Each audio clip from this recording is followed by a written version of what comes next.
الحمد لله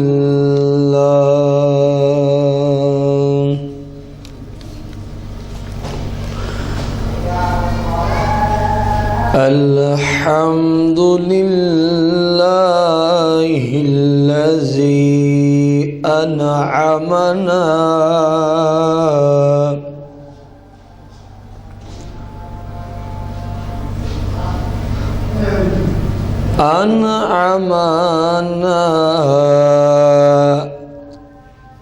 أنعم علينا بالطاعة وجعلنا من أهل السنة والجماعة ووعدنا بالرحمة والعفو والمغفرة وقبول الشفاعة والصلاة والسلام على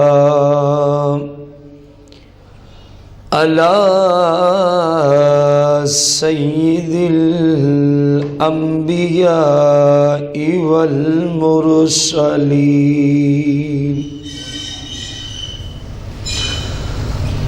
وعلى آله وأصحابه وأزواجه وعلماء ملته أجمعين أما بعد فأعوذ بالله من الشيطان الرجيم بسم الله الرحمن الرحيم قال الله تبارك وتعالى في القرآن المجيد والفرقان الحميد وما أرسلناك إلا رحمة للعالمين إن الله وملائكته يصلون على النبي يا أيها الذين آمنوا صلوا عليه وسلموا تسليما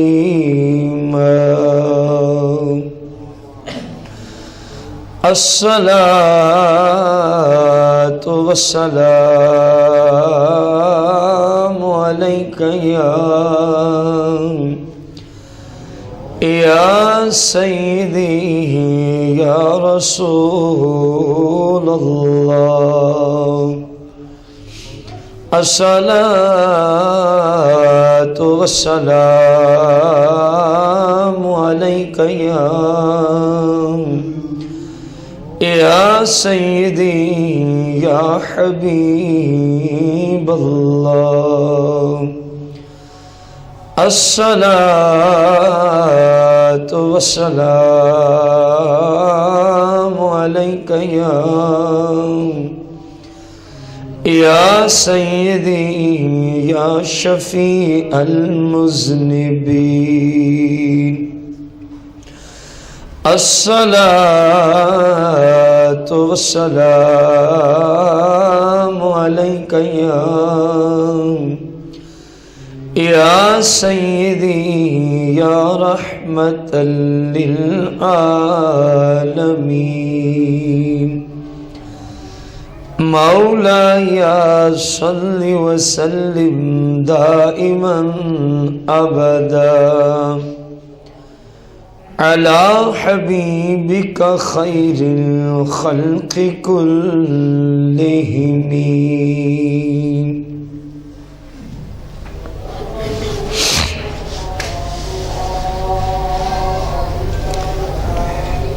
حمد و صلات کے بعد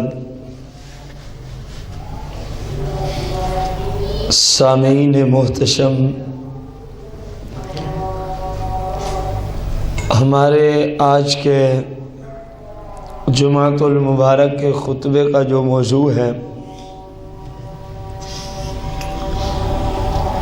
سادہ لفظوں میں اگر کہیں تو یوں کہہ سکتے ہیں،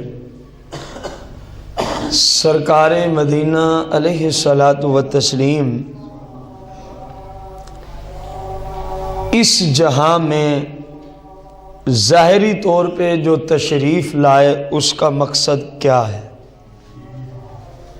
ولادت کا حقیقی مقصد، میلاد کا حقیقی مقصد، کیونکہ ولادت، میلاد، مولود سب کا یہی معنی ہے کہ سرکار کا دنیا میں ظاہری طور پہ تشریف لے آنا۔ یہ اس وقت ہمیں بات سمجھ آئے گی جب ہم سرکار مدینہ علیہ الصلوۃ والسلام کی ظاہری آمد سے قبل کے حالات پڑھ لیں گے کہ آپ علیہ السلام کی ظاہری آمد، ظاہری جلوہ گری سے پہلے اس ورلڈ میں، خصوصاً مکہ میں، عربستان میں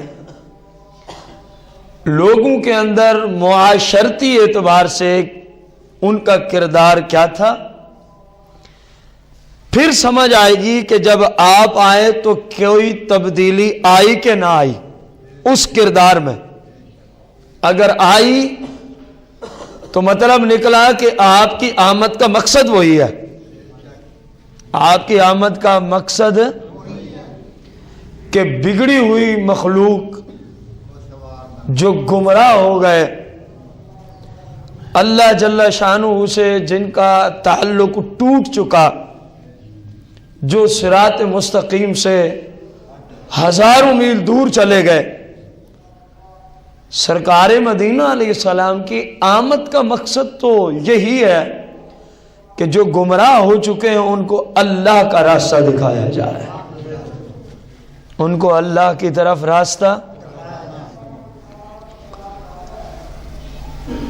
آپ کی آمد سے پہلے کے حالات کی میں کچھ جھلکیاں آپ کے سامنے رکھوں گا، پھر آپ کی آمد کی وجہ سے جو تبدیلی آئی تھی صحابہ کی زندگی میں وہ بھی آپ بھائیوں کے سامنے رکھوں گا، پھر بدقسمتی سے ہمارے زمانے میں جو پھر زمانہ جاہلیت کی رسمیں نکال آئیں، بدقسمتی سے 1436 سن ہجری کی میں بات کر رہا ہوں، اپنے زمانے کی۔ اس زمانے میں خصوصاً میلاد شریف کی خوشی کو جو رنگ دیا جا رہا ہے، اسلام کا اکثر خوشی کا اسلام سے دور تک کوئی تعلق نہیں ہے۔ ولادت کی خوشی جس کو سمجھ لیا بعض لوگوں نے، اسلام سے اس بات کا کوئی تعلق۔ یہ 3 باتیں آج کے خطبہ میں ہیں۔ سب سے پہلی بات، سرکار مدینہ علیہ الصلوۃ والسلام کی ظاہری اس کائنات میں جلوہ گری سے پہلے عربستان میں جو عوام آباد تھی، ان کے 2 طبقے تھے۔ کچھ لوگ شہری طبقہ یعنی شہر کے رہائشی تھے، اور کچھ دیہات کے رہائشی تھے۔ کچھ کس جگہ کے رہائشی تھے؟ دیہاتی ماحول میں رہنے والے۔ اور جب ہم تاریخ کی کتب کا مطالعہ کرتے ہیں تو ہمیں کتب بتاتی ہیں کہ شہری آبادی بہت کم تھی اس وقت، زیادہ تر عربستان کے لوگ دیہاتوں میں رہا کرتے تھے، اور ان کی زندگی بھی اس طرح تھی۔ جو شہری احباب تھے وہ تجارت کر کے ذریعہ معاش کا نظام چلایا کرتے تھے، اور جو دیہاتوں میں رہنے والے بدو قسم کے لوگ تھے ان کے پاس جانور تھے، جہاں ان کو کوئی چراگاہ مل جاتی وہیں ڈیرے لگا دیتے، جب وہاں چراگاہ کا معاملہ ختم ہوتا تو اپنے خیمے اکھیڑتے پھر آگے، جانوروں سے دودھ حاصل کر کے ان کی کھال وغیرہ سے لباس حاصل کر کے پھر یہ دیہاتی طبقہ تھا، ان کا روزی کمانے کا ایک اور ذریعہ بھی تھا کہ یہ قافلوں کو لوٹ لیا کرتے تھے۔ یہ بہت بڑے ڈاکو تھے اپنے زمانے کے، ڈاکہ ڈالنا اور ڈاکہ مار کر مال کھانا، اس پہ وہ لوگ فخر کیا کرتے تھے اور کہتے تھے ہمارے جیسا دانشوری کوئی نہیں ہے، ہمارے جیسا عقل مند ہی، اتنا عرصہ لوگ کماتے رہتے ہیں، ہم چند لمحوں کے لیے جاتے ہیں ڈاکہ مار کے سارا مال کھا جاتے ہیں۔ اس کو ہم تعبیر کریں گے کہ حرام طریقے سے وہ مال اکٹھا کیا کرتے تھے، حرام طریقے سے وہ مال کو۔ پھر اس معاشرے میں سب سے ادنا طبقے کے جو لوگ تھے وہ غلام اور لونڈیاں تھیں، غلام اور لونڈیاں۔ پھر ان لوگوں کے ہاں سال میں ایک میلہ سجتا تھا، سال کے اندر ایک یہ طائف کے قریب میلہ لگتا تھا۔ یہ میلہ کس جگہ لگتا تھا؟ مقام طائف کے قریب۔ اس میلے میں پتہ ہوتا کیا تھا؟ شراب پیتے تھے، زنا کرتے تھے، لڑکیاں اور لڑکے یعنی مرد اور عورتیں جس طرح چاہتے آپس میں کلام کرتے، عشق معشوقی کے معاملات کرتے۔ اسی میلے میں عورتیں ناچا کرتی، ڈانس کیا کرتی، گانے باجے گایا کرتی، اور بقایا ان کو دیکھنے والے بدماش شراب پی کے بدمست ہو جایا کرتے تھے، شراب پی کے کیا ہو جایا کرتے تھے۔ پھر جب ایسا ماحول ہو، اس طرح کھلا ڈلا، وہاں شراب بھی ہو، تو پھر شراب کے بعد جو نتیجہ ہوتا ہے نا وہ بھی ہوتا تھا۔ میں وہ جملے بار بار دہراؤں گا نہیں، ماشاءاللہ آپ دانشور ہیں۔ فحاشی اور عریانی اپنے عروج پہ تھی، فحاشی عریانی اور بے حیائی اور بے پردگی اپنے آپ صلی اللہ علیہ وسلم کی آمد سے پہلے کے حالات میں مکے کے عرض کر رہا ہوں۔ پھر جب آپ آئے تو تبدیلی کیا آئی؟ ہم نے آج دراصل سیکھنا یہی ہے۔ اور پھر ہمارے زمانے میں کچھ جوہلا نے ولادت کی خوشی کو اسی زمانے جہلیت کے ساتھ ملا کے رکھ دیا، وہ ہمارے سنی بھائی ہیں۔ ہم ان جوہلا کو سمجھانا بھی چاہتے ہیں کہ ولادت کا یہ مقصد نہیں ہے جو تم نے سمجھ رکھا ہے، ولادت کا یہ مقصد نہیں جو تم نے، انشاءاللہ وہ آخر میں بحث آئے گی اپنے ترتیب سے۔ جو بازاری اور فحاشی بے حیائی اور یعنی بندہ ذہن میں لے اس سے بھی زیادہ اس میلے میں سب کچھ ہوتا تھا۔ زمانے جاہلیت کی بات ہو رہی، کس زمانے کی بات ہو رہی؟ پھر خوبصورت لڑکے، خوبصورت لڑکیاں، یہ مزید اس میلے میں زانی قسم کے لوگوں کی عیش و عشرت کا سامان فراہم کیا کرتے تھے۔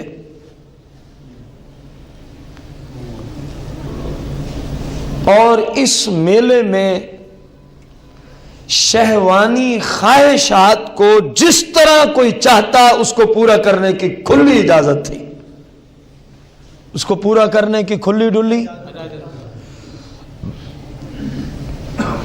اور ایسے بدماش تھے، ایسے بے حیا تھے، کعبہ جیسی عظیم جگہ میں حرم شریف کے اندر عورتیں و مرد ننگے ہو کے طواف کرنے کے عادی تھے، بالکل کپڑے اتار کے. اور پھر حرم کے میدان میں، مطاف میں، جو کعبے کے ارد گرد خالی جگہ آپ کو نظر آتی ہے، اس کو مطاف کہتے ہیں. ایک تو ہے نا پیچھے مسجد شریف، یہ تو بہت بعد کا مسئلہ ہے نا، پہلے تو یہی نظام تھا. تو حرم شریف کے اندر مرد عورت ننگے بیٹھے رہتے اور اس کو عیب بھی نہ سمجھتے تھے. اس بات کو عیب بھی بہت ساری زبانوں سے میں سن رہا ہوں استغفر اللہ نکل رہا ہے. بہت اچھی بات ہے، بہت اچھی بات ہے. یہ مقام استغفر اللہ ہی کا ہے. لیکن رونے کا مقام تو یہ ہے، اگر یہ سارا کچھ آج بھی ہو رہا ہو تو پھر مر نہیں جانا چاہیے بندے کو. انشاءاللہ منظر کشی آخر میں عرض کریں گے. پھر ان لوگوں کے اندر جوا، سود اپنے عروج کو پہنچے ہوئے تھے. جوئے اور سود کی بیماری بھی اپنے، بت پرستی بھی اپنے. جس پاگل کو جو پتھر اچھا لگا اسی کو معبود سمجھ کے اس کی پوجا شروع کر دیتا. ایسے عقل کے اندھے، بے وقوف، نادان. پھر ان کے اندر ایک اور بہت بڑا مرض تھا. معاشرتی برائیوں میں سے ایک برائی یہ بھی تھی کہ جس کسی مرد کو کسی کی بیوی، بہن، بیٹی اچھی لگ جاتی، پردہ تو تھا نہیں، کوئی پتہ نہ چلتا کہ اس کا حسن کیسا ہے، اس کا جسم کیسا ہے. وہ تو اوریاں لباس میں گھومتے پھرتے تھے، ایک دوسرے کے سامنے آتے جاتے اوریاں لباس میں، باوجود لباس کے سمجھے نہ ہونے کے مترادف.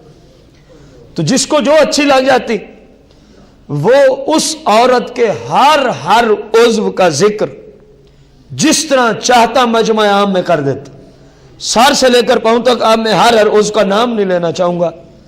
جس عضو کے بارے میں اس کی زبان میں جو آتا وہ بک دیتا. کیونکہ فصاحت و بلاغت تو عربستان کی مشہور تھی پورے ورلڈ میں. فی البدیہہ اشعار کہنے کے وہ لوگ عادی تھے. مثلا ابھی کسی کو دیکھا نا، فوراً اس کی اگر مذمت کرنی ہے تو فوراً شاعر و شاعری کرنا وہ شروع کر دیتے تھے، سوچنے کی بھی ضرورت نہیں پڑتی تھی. فصاحت و بلاغت ان لوگوں میں اتنی تھی عربستان کے لوگوں میں. آج بھی زمانے جاہلیت کے جو